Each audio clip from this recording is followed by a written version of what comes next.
முருகன் என்றால் அழகன் என்று தமிழ் மொழி கூறும். அழகன் எந்தன் குமரன் என்று மனமொழி கூறும்.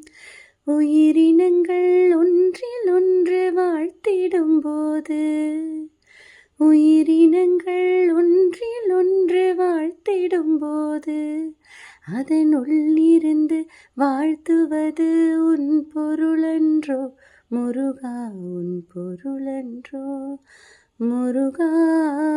சொல்ல சொல்ல இனிக்குதடா முருகா, உள்ளமெல்லாம் உன் பெயரை சொல்ல சொல்ல இனிக்குதடா முருகா.